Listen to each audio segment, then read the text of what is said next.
There are people in this world who do not belong to it. They walk among us, yes, smiling when required, working, breathing, doing the motions, but they are not of this world. You can feel it in their silence. You can sense it in the way they look at you, not to impress, not to dominate, not to manipulate, but to understand, deeply, soulfully. And if you are one of them, you already know. You've always known. It begins early, before you had the words, before the world taught you how to shape your face into something pleasing. You were the child who saw too much, felt too much, questioned things that made adults uncomfortable. You saw the spaces between words, the lies wrapped in smiles, the pain behind authority, the contradictions of love that withheld affection unless you performed. You noticed what others ignored, because your nervous system was not calibrated to survive. It was wired to perceive. And so you suffered, because to be deeply aware in an unaware world is not a gift. Not at first. It is exile. It is invisibility wrapped in hypervisibility. You are always too much or not enough, too quiet, too intense, too sensitive, too thoughtful, too strange. You became the mirror people resented, because your very presence reminded them of the parts of themselves they buried. This is the first sign you carry an extremely rare personality. You were made to feel wrong for seeing truth, and that truth never stopped burning inside you. Even when you tried to fit in, even when you mimicked others to be accepted, even when you wore masks so long you forgot what your own face looked like, there was always a rebellion inside you, silent, stubborn, and sacred. It wasn't rebellion for the sake of being different. It was rebellion as self-preservation, because somewhere in you, you knew, conforming would kill something important. And though you didn't yet know the name for it, that something was your soul. You see, Carl Jung said that the privilege of a lifetime is to become who you truly are. But what he didn't say, at least not directly, is how much death that path requires. The death of illusions, the death of pleasing, the death of who you were told to be, and the excruciating birth of who you already were, beneath it all. This is the second sign. You cannot tolerate the superficial for long. Small talk exhausts you. Pretending bores you. Environments without emotional honesty make you feel like you're suffocating. You crave depth the way some people crave approval. You don't want to be entertained. You want to be moved, touched, transformed. If you cannot feel truth in something, you begin to wither inside it. It's why you lose interest so quickly in shallow relationships, even if they're safe. Especially if they're safe. Safety, to you, is not predictability. It is authenticity. It is being seen and still being chosen. But most people cannot offer that because most people have never seen themselves. This is the third sign. You attract brokenness and reject control. People come to you with their wounds. It's as if they know you'll hold space for their pain, because you do. Often unconsciously, you've become a sanctuary for the hurting, a mirror for the lost. But here's the thing. Rarely do they stay to hold your wounds. Rarely do they ask what you need. You become the healer everyone drains, the wise soul no one sees as needing rescue. Why? Because your strength hides your scars too well. Because your calm is mistaken for having no chaos. Because they don't understand. Your wisdom was carved from trauma. You became emotionally intelligent because you had no choice. This is the fourth sign. You feel everything, but express little. Not because you don't want to, but because you've learned that your depth intimidates people. Your joy feels too much. Your sorrow feels too heavy, so you keep it inside. You laugh softly. You cry in silence. You ache in metaphors. Your inner world is an ocean, but you show only the ripples, and it's killing you. Jung called this the shadow, the parts of us we repress to survive. For most people, it's rage, selfishness, envy. But for rare souls like you, the shadow holds your brilliance, your passion, your chaos, your power. You've hidden your magic under politeness, buried your voice under obedience, and now it whispers back to you at night, begging to be remembered. This is the fifth sign. You've always felt split between worlds. The outer world demands efficiency, success, answers. Your inner world pulses with dreams, questions, symbols. You live at the intersection of logic and mystery, trying to translate soul into language, intuition into action, pain into meaning. It's exhausting. It's holy. It's lonely. You feel like a bridge no one wants to cross. Jung might say this is the call to individuation, the lifelong process of becoming whole. It means reconciling opposites within you, light and shadow, masculine and feminine, ego and self. It is the alchemy of turning suffering into selfhood. But individuation is not glamorous. It doesn't happen through books or affirmations. It happens through breakdowns, through betrayals, through staring at the ruins of your old self and choosing, somehow, to build again. Not to rebuild who you were, but to construct who you were always meant to be. This is the sixth sign.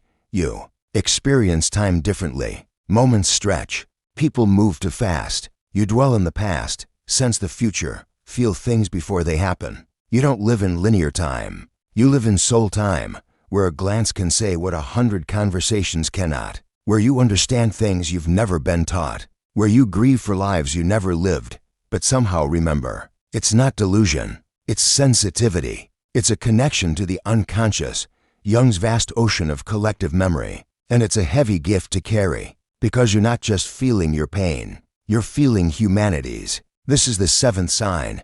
You struggle to want what others want. Fame doesn't excite you. Power doesn't seduce you. Wealth feels hollow unless it means freedom. You're not lazy. You're not unmotivated. You're just driven by something deeper, something older than ambition. You are driven by soul, and the soul doesn't care about achievement. It craves meaning. So you wander. You question. You turn down jobs, relationships, lives that look good on paper, because something in you knows that to say yes to the wrong life is to slowly die while smiling. You would rather be misunderstood than untrue. That's the eighth sign. You would rather be alone than divided, because loneliness with integrity is sacred. But connection that costs your soul is betrayal. You are not built to betray yourself. Even when you do, and you will, sometimes, something in you refuses to stay there. You always return. Even if you return bruised, even if you return late, you return, because your soul has made a covenant with truth.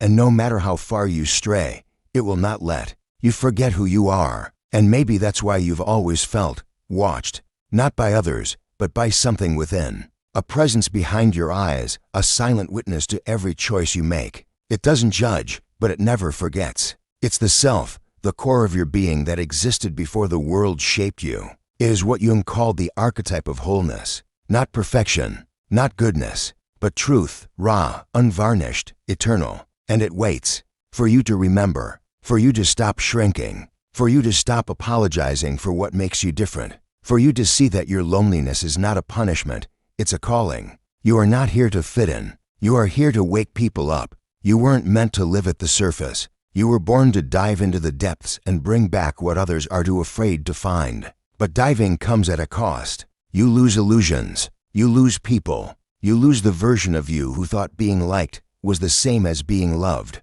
And in that space, that hollow, echoing grief of self, something else is born. An awakening. Not the kind sold in books or retreats. Not enlightenment painted in pastel and light, but a dark, sacred clarity. You start to see your trauma for what it is, not a curse, but a teacher. Not something to erase, but something to listen to. It told you, early on, where the wound was, where the silence lived, where the shadow crouched behind the smile. You see the masks you once wore, the good girl, the strong man, the peacemaker, the achiever, and realize none of them were ever you. They were armor. Temporary scaffolding to survive a world that didn't know how to hold your sensitivity. And now you're ready to feel what you repressed for decades. The rage, the sorrow, the unbearable yearning to be held without conditions. You see, rare souls like you carry a paradox. You crave love so deeply, but you fear it, because love means exposure, and exposure means being truly seen. And what if, once seen, you're left again? This is the core wound. The fear that your real self is unlovable. But it's a lie. It was never yourself that was rejected. It was your bigness, your depth, your knowing. And it scared people who had built entire lives on pretending they didn't feel. You made them remember, and they punished you for it. But now, you're done with that. You're done performing, done shrinking, done offering only the pieces of you that won't scare others. You are no longer willing to betray your own soul just to be tolerated by those who fear theirs. You are beginning the process Jung knew was the most dangerous and divine of all, individuation. The slow, excruciating rebirth of a human being who refuses to be anything less than whole. It's not a straight path. It's a spiral, sometimes upward, sometimes backward, often both at once. You'll lose your footing. You'll beg for numbness. You'll resent your sensitivity. But still, you'll rise. You'll learn to hold your inner child, not just the wounded one, but the wild one. The one who still dreams, still plays, still believes. You'll sit with her when she's sobbing. You'll protect him when he's shaking. And in that fierce, patient love, something astonishing happens. You become the parent you never had. You rewire the wound from the inside out. And slowly, you trust yourself. Not because you've never fallen, but because you've fallen 1,000 times and still got up. Because your scars aren't shameful. They're sacred texts. They tell the story of a soul that refused to give up on itself. And when you trust yourself, you stop needing others to tell you who you are. You become your own mirror, your own anchor, your own home. And in that wholeness, real, messy, unfiltered wholeness, you begin to love differently. Not with dependency, not with desperation, but with depth, with reverence, with the courage to say, this is who I am. All of me. My rage, my tenderness, my longing, my mystery. If you cannot hold it, that's okay. But I will not fracture myself to make you comfortable. You love with boundaries now. You give without bleeding. You feel everything, but you are no longer consumed by it. Because you've met your shadow. You've danced with it in the dark, and now where it serves you. Not by disappearing, but by integrating. The rage becomes passion. The fear becomes intuition. The sorrow becomes art. You're not healed, no. But you are healing, every day, every breath, every decision not to abandon yourself. And perhaps the most radical thing you've done is this. You stop trying to be normal. You realize that being rare isn't a defect. It's a direction. Rare souls are here to disturb the comfortable, to unmask the illusion, to love in ways that shatter convention. You are not here to be understood by the masses. You are here to be a sanctuary for the few who see you and say, thank God, I thought I was the only one. And you will meet them. Slowly, strangely, in bookstores and alleyways and comments sections and quiet glances across a room. You will feel it, the recognition, the ancient memory, the knowing. You were never meant to walk this path alone. Even if it begins in solitude, it ends in communion, not with the many, but with the true. Those who have suffered, shattered, rebuilt, and chosen to stay soft. Those who are no longer interested in looking perfect, but in being real. And so now, in this very moment, you stand at a threshold. You can go back, wear the mask again, play the role, quiet the truth, or you can go forward, into the fire, into the chaos, into the vast, wholly unknown of your own becoming. This is not a comfortable path, but it is the only one that leads to freedom. And if your heart is breaking now, let it. Because sometimes a breaking heart is just the soul finally waking up. Let it break. Let it crack in the quiet places where you once hid. Let the pain spill out like rainwater from a roof long burdened by storms. You've held it in for years. The grief of being unseen, the ache of always being different, the weight of carrying other people's projections while burying your own truth. But now is the time to stop grieving your sensitivity and start honoring it. There's a kind of power in you the world was never prepared to receive. A power that doesn't come from domination or success or applause. It comes from presence, from standing fully inside your story, messy, contradictory, divine, and refusing to be ashamed of any of it. This is the holy fire rare souls are forged in, and it does not make you soft. It makes you indestructible. Not because nothing hurts you, but because nothing can take you away from yourself anymore. You've walked through hell and came out with your heart intact. Not untouched, but intact. Bruised, maybe. Scarred, surely. But beating with your own rhythm now. No longer racing to please. No longer shrinking to survive. You beat to your own becoming. And that is the rarest thing of all. Most people never truly live. They perform aliveness. They chase borrowed dreams. They inherit beliefs like hand-me-downs, never questioning, never breaking the cycle, never daring to ask, who am I beneath it all? But you dared. You looked beneath the mask. You peeled back the wounds. You asked the terrifying question that begins every awakening. What if who I've been isn't who I truly am? That question is the key. It unlocks the unconscious. It stirs the shadow. It calls the self forward. It is not gentle. It is not easy. But it is real. And real is rare. So yes, you are rare. Not because you are better, but because you are willing. Willing to feel it all. Willing to stand in your pain without numbing. Willing to see others clearly without controlling. Willing to love yourself, even when it's hard. Especially when it's hard. You are rare because you chose truth over comfort.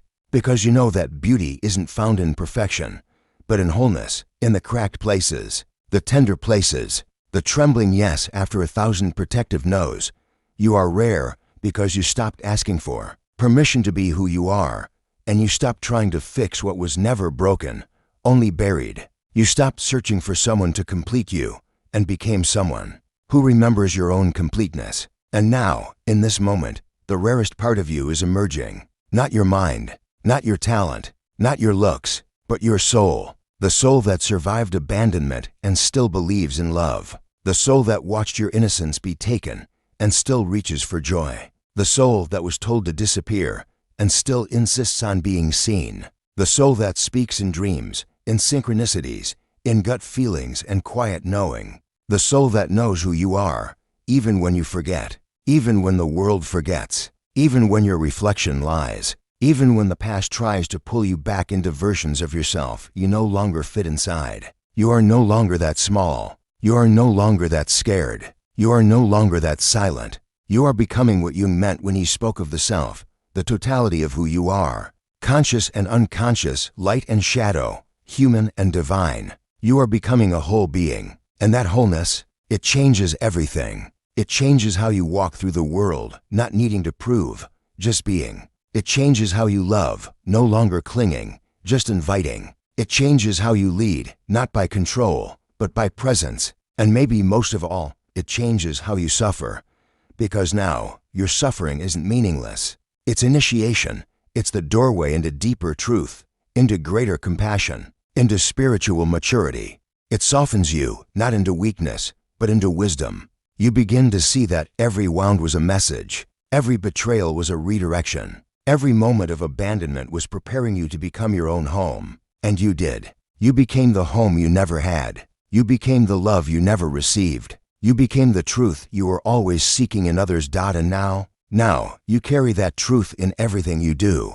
You write from it. You speak from it. You walk into rooms with it humming beneath your skin, and others feel it. They can't name it, but they sense it. They sense that you are not operating from ego. You are operating from soul. You've entered the rarest state of being, authenticity. And from that place, all things become possible. You don't need to be perfect to be loved. You don't need to be understood to be real. You don't need to be validated to be true. You are no longer at war with yourself. And that peace, that sacred inner peace, is the final gift of the rare soul. Not the absence of pain, but the absence of self-abandonment. So to you, who has walked through darkness without a map, I say this: you are not lost. You are rare, and that is not a flaw. It is your fingerprint from the divine. It is your proof of purpose. It is the reason you've always felt different, because you were never meant to live asleep. You were meant to wake others, and the only way to do that was to wake yourself first. Welcome home.